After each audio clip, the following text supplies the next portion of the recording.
Welcome everybody to round one of the 2026 Silicon Showdown. This year we're going to be focusing on enthusiast grade GPUs. In order for the card to qualify, it must be current generation, game natively at 4K for most titles, and be available for purchase for under $1,000 US. Now this narrows things down to two contenders, as Intel decided not to drop an RP 770 gaming card, leaving us with the AMD RX 9070 XT and the Nvidia RTX 5070 Ti. The first challenge, an Nvidia sponsored title, and Capcom's most recent release, Pragmata. Now we're going to be judging each of these contests using our patented F3 scoring system. For those who are unfamiliar, it's going to be frame rates plus features minus, my kids watch this, mess ups. And anytime there is a price disparity that exceeds the MSRP from the bottom level unit available, we are going to deduct 1 point from the offending card. So given that the MSRP for the 5070 Ti is $749 and the 9070 XT was $599, that's a $150 differential. So as we look now here, the bottom cheapest 5070 Ti we can find is the Zotac Core for $979. That's with a coupon and it barely makes weight to compete. And then we've got the XFX 9070 XT, I think it's a Swift, for $699. Obviously, we're looking at $280 differential there. We're going to deduct a point from Nvidia before we even ring the bell. There's one other quick addendum here. So this is going to be only authorized reseller prices, not eBay, not Mercari, not StockX. This is an official contest. We're very official, guys. All right, we can explain more as we go along, but for now, why don't we just hop into Dad's space at Pragmata? And given that these are two enthusiast level graphics cards, we're going to forgo 1080p and just focus primarily on 1440p and 4K results. Now we have 4 points to allocate in the frame rate category for this. So there's going to be stock scores at both 1440p and 4K, and then optimized scores. These are two graphics cards that benefit greatly when undervolted or overclocked. And there's just so much performance left on the field that even a moderate overclock undervolt just provides leagues of performance. And I feel like it should be its own category. There should be points awarded for how much optimization you can get out of this with just a little tweaking. For settings, we're going to be using the high preset with ray tracing included. And for anti-aliasing, we are using TAA. So as you can see, full HD, TAA, all the way across the board, hair works, hair quality.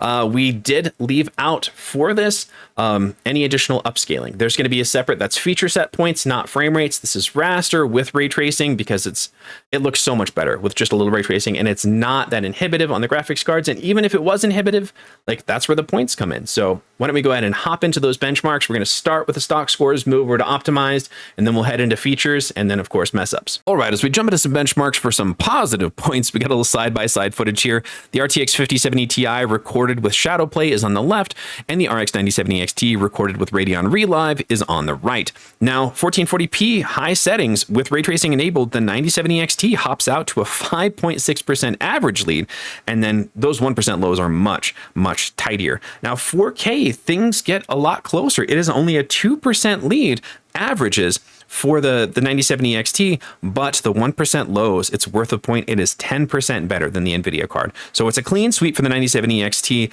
at stock, but let's see if Nvidia can catch up with a little overclocking. So in our optimized standoff, we added 350 megahertz to the core clock of the 5070 Ti. We unlocked the power limit and added 1.8 gigahertz to that GDDR7, and we saw an 8.6% performance gain at 1440p and 10.2 at 4K. Now this overtakes the 9070 XT at stock just outright, but the Red Devil gets to optimize too. We undervolted by 80 millivolts and we added 150 megahertz to the memory clock. We left core clocks alone. Let's see how everything shakes out. So 1440p, we have a less than 2 frames per second difference. It's effectively a tie. 1% shows favor of 5% or more for the 9070 XT, so that is a point going to Team Red. Now 4K, this is an effective tie at 87.3 to 86.8. This is less than a frame difference and 1% lows. While it is a 3.8% lead to Nvidia, or sorry, to AMD, this is effectively margin of error. So the tie splits the points, and 5070 Ti gets on the board with 0.5 points.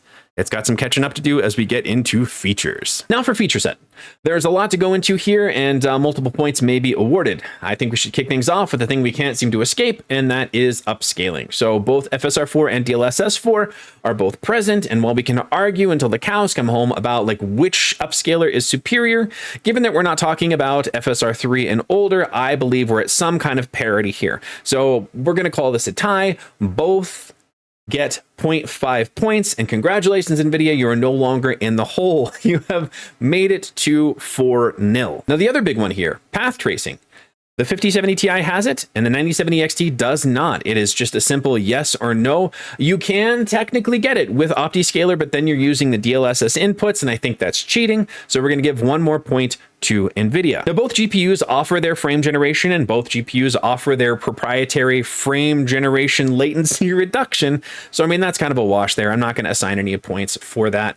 The only thing else that Nvidia technically has that AMD does not is ray reconstruction on this title. Now, this is predominantly to handle additional artifacting due to ray tracing, path tracing, and after spending some time specifically with it, I'm not willing to give it a full point to Nvidia, but the judges will give 0.5 specifically for ray reconstruction because it's a feature that one has that the other does not. This brings it to a much closer gain with the 9070 XT at 4 points, the 5070 Ti at 1.5. Now, for mess ups, penalty points, we can call them. So I think Nvidia must still be letting AI write their drivers for him because there was a specific driver patch for Pragmata, a specific WHQL rollout, and it was 596.21, and it is a mess. It is an absolute mess. I have instability in games that I had no issues with. Bad screen flickering in Oblivion Remastered, application crashing and hanging in Monster Hunter Wilds, and then I had really weird contrast and crashing issues in Elden Ring, which that game hasn't been patched in ages. So I don't know what happened there. One other minor thing that I had was, so when streaming on Prime Video, like I would have this flickering, but it would be long flickering. The screen would go black for about 3 to 5 seconds and then come back up.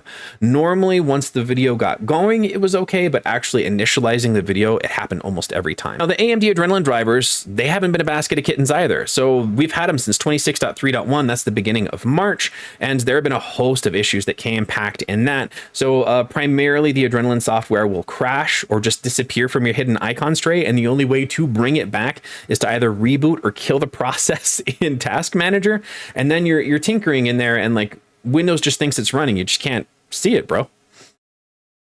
Then, of course, there was a lot of performance instability when undervolting and heavier ray tracing titles. So things like Alan Wake 2, Cyberpunk 2077, and oddly enough, Stellar Blade really just crashed a ton on 26.3.1 while undervolted. I actually had to roll the driver back, completely DDU, reinstall, and then it kind of fixed it, but it was just not fun. And then Death Stranding 2, there were some issues that were also resolved when I reinstalled the driver. But yeah, at that point, like, do we take points away from both?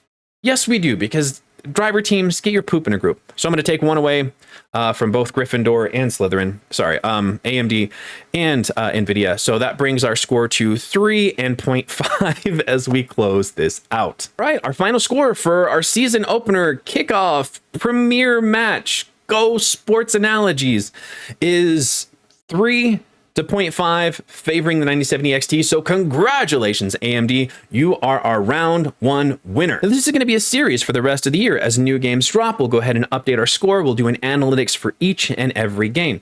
Now, at the end of the year, we're going to have a grand finale. We're going to tally our points, and then we're going to hand out the coveted Nerdy Cup to the winning team.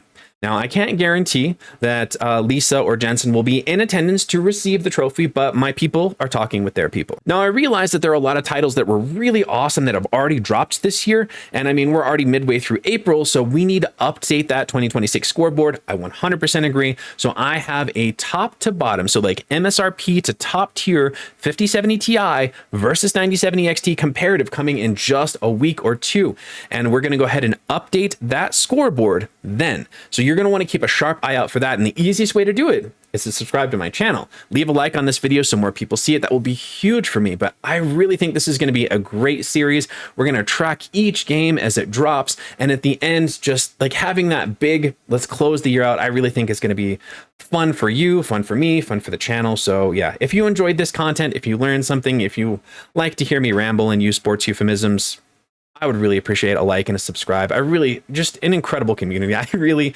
enjoy doing this and I'm excited to do it more. So yeah, if you had fun, subscribe, drop a like, it'd be huge. I hope you have a fantastic day and I'll see you in the next one.